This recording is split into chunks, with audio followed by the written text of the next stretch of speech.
what is it that you really have to achieve today that cannot wait until tomorrow? Because all day we get distracted with so many things, different asks, fires we have to turn off, and we all go through that. But what is that one thing that's you're not gonna drop it? From humble beginnings, Insurance Claim HQ has grown to one of the largest property casualty firms in the country. We didn't do it alone, and you shouldn't either. Every week, we're talking to claims professionals and top experts from all over, all to help you grow your business and make you stronger. Let's level up together. I'm Galen Hair. Welcome to the Level Up Claims Podcast. Many firms in professional services feel swamped by operations, inconsistent client flow, and pricing pressures. They know they should innovate, but they don't know where to start. Today's guest, Marie Torossian, CPA, business coach, speaker, and CEO of the Profit Lab, has spent decades helping firms not just survive, but thrive and scale with clarity, intentional systems, and strategic pricing. She'll unpack how to modernize your firm while real client relationship management is vital, and how leaders can actually charge and deliver more value in ways that clients will actually appreciate. Marie, thank you so much for joining us. Thanks, Galen. Thanks for having me.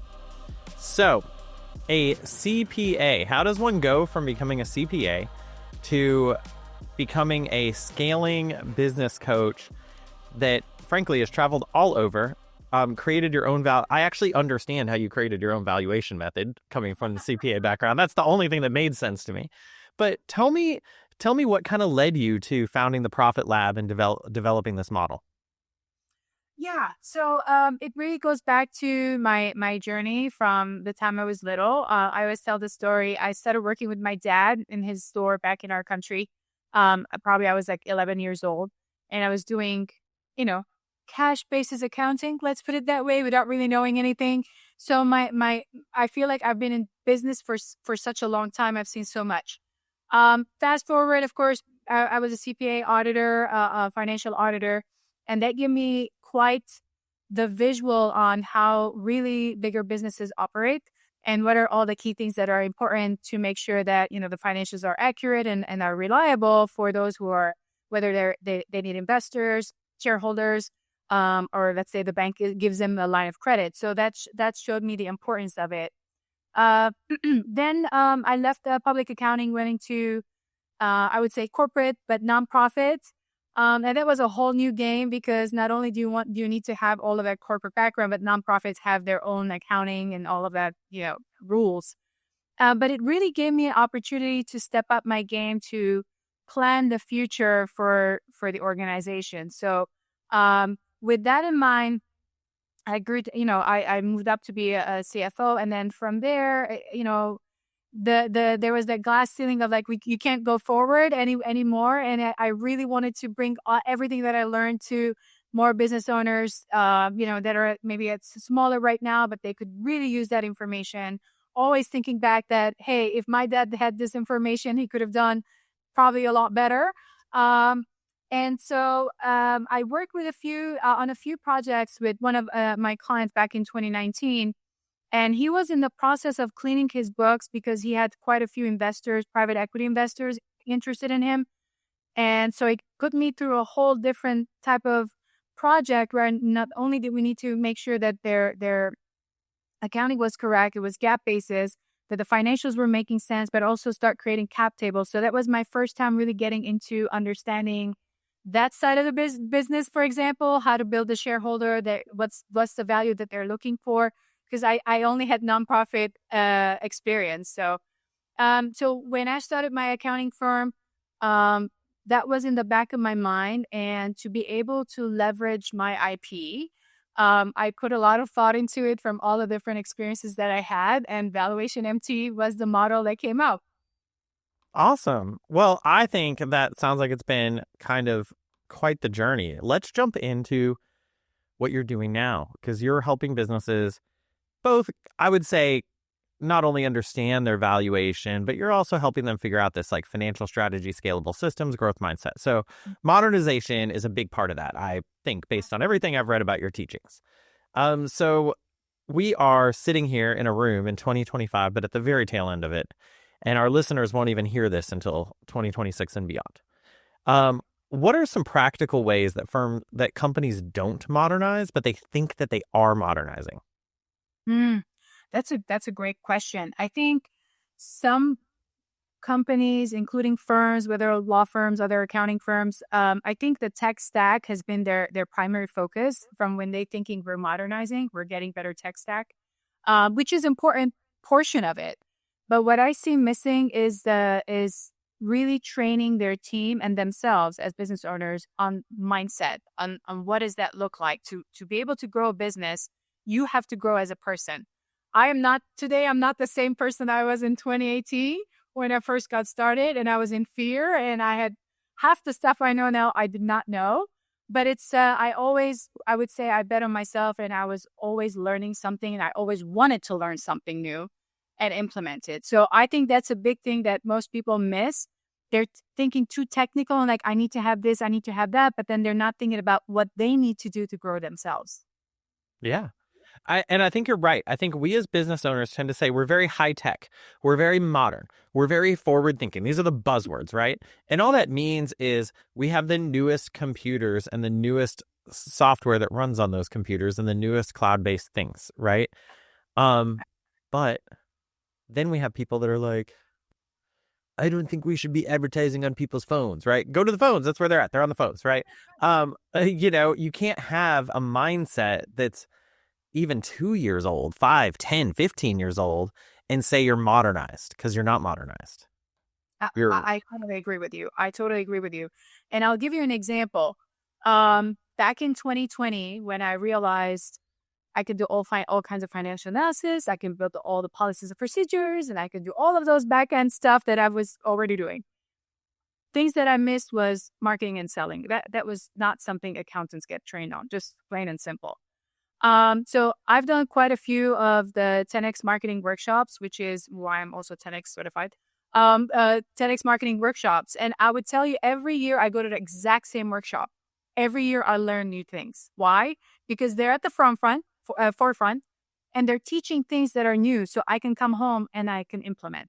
And that's where that's missing when I say people are not investing in themselves. There's always new stuff coming up. And if there's no one in the company or the firm to actually lead that change, you're not really modernizing your firm.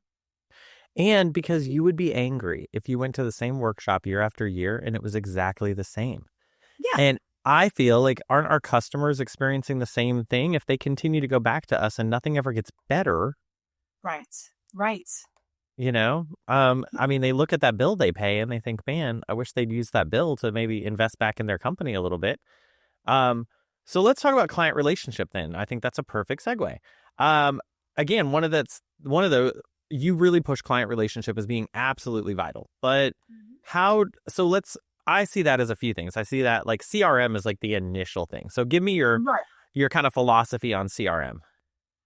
Yeah, I love this question. And I am I am blessed that I was able to learn from like early on in my journey about how to gather the client data in one place and be able to reach out to them, right?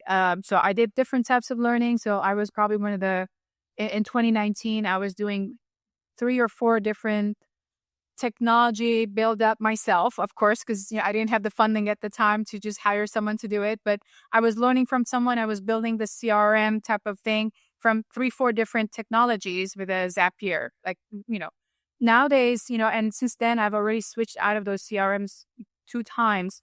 And right now, for example, I have my Go High Level agency model because then I can not only use it myself, but I can also help others that, are coaching clients to actually get on top of it. CRMs are, like you said, it's that first step where you're really gathering everybody's information in one place, tagging it or, locking it as to what they are, what industry they're in. So you can actually communicate effectively based on what industry they are in, right? What they could need. Sending newsletters. These are really great ways to keep in touch with the clients and give value all the time beyond just, they're paying you for a service. Mm-hmm. Yeah. Yeah. And I think that's massive. I think it is so important, right? Because the follow through is obviously the biggest part. And then that kind of dovetails right into the big thing that we as business owners probably care more about, but very much affects our client relationship, which is pricing, right? Yes. And I noticed you suggested this concept of value pricing. What does value pricing mean? Yeah. And this goes back to my learning as well from someone else, but uh, back in 20, and again, the reason I give examples is because I want to really make a point. 2019, when I started just doing some consulting before I had my firm.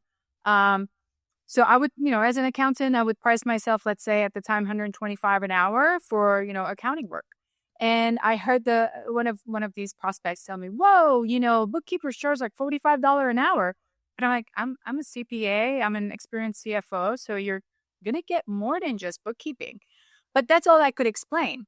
And then I learned the whole model and I said, man, this is gonna be very hard sell. Yeah. Comparing me to bookkeeper that doesn't have the stuff I know. Um, and then I did do some trainings, and I was able to pull together all the different things that could make up, let's say, what is a bookkeeping package, or what is a um, accounting package? Maybe it's a year-end financial review only. What is the CFO work that I could do? What are the HR support functions that I could do? So I pulled back from all the things I've done in corporate and in audit, and then put together 3 packages for each service. I was like, okay, these are all the things I could do. And then what are going to be in each packages? It's like, it took me maybe over 6 months to put the initial look, I would say. But since then, I've already changed it a few times, and it's a lot easier for me to do it now.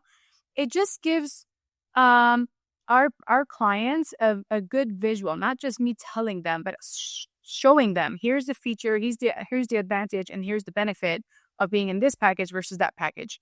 And that way they have a choice. They feel like they're in control a little bit. They have a choice of which one is the right fit for them. Yeah, absolutely. I mean that, and again, that makes perfect sense. And I think that's so important to kind of communicate that. So, how do you avoid underpricing yourself thin in a crowded market? Like on the flip side of that. Say the question again. Yeah. So using your example, like how do you now avoid underpricing yourself in a crowded market? I love that question. And this was something I was afraid to do. If I sell I have an annual pricing update, right? I do that change anyway. What I also do is that if I have a unique situation, let's say I had to do a customized package, and if I sell it at a specific price point, the next one is going to go at least a couple of thousand more. Okay. Right? Because if the value is there and the work is there, and a lot of times I learn a lot from what I quoted and what ended up the work being. So I know that, okay, you know what? The next one is going to have to be a little bit higher because we're always getting this additional stuff that we have to do. And I'm not going to nickel and dime people. If I said this is the price, I'm sticking to it. So then I always up my price every time I sell something. So that avoids being stuck in the past. Let's say, being stuck in a lower rate. No, that makes perfect sense. All right, so growth with strategic planning. I think a lot of companies, you know this better than I do not really do financial projections and business plans. And it's so interesting because lately I've had a few guests on the podcast that talk about the import of business plans. So let's talk about how business plans and financial projections play a role, if at all, in scaling. Oh, absolutely. I mean, there's two pieces of it. The financial side is, of course, the main focus from my end as well. Every organization that I was in, whether as an auditor or working for that group, they've always had some type of a budget or a forecast that they're comparing their work to. And the reason being is that you want to set that big strategic goal. Let's say, I don't know, it's like we're at $1 million, we want to hit 3 million. That's a $2 million you want to make, let's say, in a year or maybe 2 years. But it's one thing to say we want to hit that goal. It's another thing to actually work the numbers. Like, what does that really look like? How many of these products or services do we have to sell? How many types of services do we need to have? Or how many types of products do we have to? So you have to backtrack that big vision of where you're going with what are the revenue numbers? Where are they going to come from? It's not just made up numbers. It's actually, what do you sell? What is your service? How many of each you need to sell? On the flip side also is the expenses. You don't want the expenses to be completely out of control. You want to you want to invest in things that are going to help you get to that point. So for example, when most people look at team members as an expense, and that happens very, very much, I see it as an opportunity, because if they're getting the proper training to help you reach that main goal, then they're no longer an expense, they're an investment. So a lot of people end up hiring too many people that they don't need, but you wouldn't know unless you do a financial plan and say, how many people do I really need? And what are the goals I'm going to set for them and expectations for them, so we can all go towards the same goal. No, absolutely. Um, and that makes a ton of sense. Now, so ultimately though, how can those projections help like unlock like investment, bandwidth, confidence in the investor market? Because I think, as you kind of alluded to at the very beginning of the podcast, we are seeing an uptick in private equity activity across all sectors, but including storm restoration. Yes, absolutely. What I've noticed from the situations that I've been with different companies, investors, what they're looking for, they're looking beyond just the financial projection. So obviously, there's like three or four valuations you can do. We use the software to actually pull that number out. So they will look at 3 years of your, let's say your tax returns or prior year data with 1 year of projection. What are the other things they're looking at? Let's say the recurring revenue. They're looking at the people, the team that you have. Do you have the policies and procedures that if you step away as a business owner, that the space is not going to fall apart? You're not the only person that's working with the clients. So they want to be able to come in, and if they purchase it, it's not going to fall apart. Otherwise, it's not going to ROI for them. They're not going to get their investment back. So the more processes and procedures that you have it's like systematized, and you're not the main decision maker and everything's coming back to you, it's going to be a higher valuation, and it's going to be easier for the investor to make that bet. Yeah. Yeah. And that's really what's going on. I see so many people that feel burned because they kind of engaged in some initial discussions and then PE walked away. And usually what it is they just don't trust that they find a very owner-centric company. And they're like, well, we don't want to keep this guy on and have him, be our linchpin employee for the next 5 years. Like the whole goal is to phase him out, and we're never going to be able to do that because everyone looks to him nonstop. Run your business the way you want to, but not ideal. Yeah. So let's talk about this as we move kind of in, and don't worry, I'm not going to ask you to give us all the details of your valuation system. However, your valuation MT methodology, what are some key drivers that people could work on today to start to increase their value under your methodology? Absolutely. And it's a great question. One of the things that I keep seeing, and this is going to be really primary thing I would ask people to look at, is that look at your financial statements. A lot of times people come to me, clients that are like, hey, we want to start, we're growing fast, so we want to build a financial forecast. We want to see where we're going. We want to make decisions based on numbers. Great. And I go into their books and it's chaos. Chaos. I could see as soon as I pull up a balance sheet, I'm like, okay, all of this is not making sense. And I usually give it back to them and say, well, these are all the things that you need to fix. We can fix it for you, but this is all the stuff that you need to fix. So what could that be? Simple things like negative balances showing up when it's not supposed to be a negative balance. That's already a big red flag. Something is off. When I see accounts receivable that are super high, I'm going to question it. Is this really true AR? Is it not recorded well? Is it been reconciled properly? So I want to look at that. When there's a lot of loans, are the interest being accrued properly? Those are questions that I would ask. And so I would ask business owners to go back and have a meeting with their accounting team or the bookkeeper, whoever's doing it, to really understand what's in the numbers. So that's that. If those numbers are not correct, we can't even move on to the next thing. So the next thing would be, where am I going? So if I'm a business owner and I have no clue where I'm going, what's the main goal? And this is something most people, fail to set up. It's like, whatever that goal is, 1 million, 3 million, 5 million, whatever that goal is, how am I going there? So first we got to have proper financials. So we have data, back-end data that will be like, okay, this is what we've performed before. What do we need to do to get to that goal? And then of course, the next thing that's going to rely on it is, do you have all your systems in place? Like, let's say, do you have your policies and procedures? How many times I've seen $1 million companies that don't even have an HR handbook? Yeah. That's an important policy to have. It's, you know what I mean? So, and it's not all financial. Some of them are non-financial things that need to be in place for any investor when they're coming in, that they feel like, okay, you've been running this place very well. Which is, yeah, ultimately what you want to hear. So let's talk about that. So like, it occurs to me there's kind of this theme that I've been watching through the industries about systems over hustle, right? Absolutely. Everyone can work hard, and that's good. And congratulations. But like, there is this concept, to use a very old saying about working smarter, not harder, right? So, so what systems are kind of the heartbeat of a self-running firm? Self-running firm. Yeah. From a tech side, right, we want to have all of the marketing things that need to be set up. What are the technology that you're using to communicate with your clients? Is it something that you are using it consistently to reach out to clients, make new offers, or whatever that is?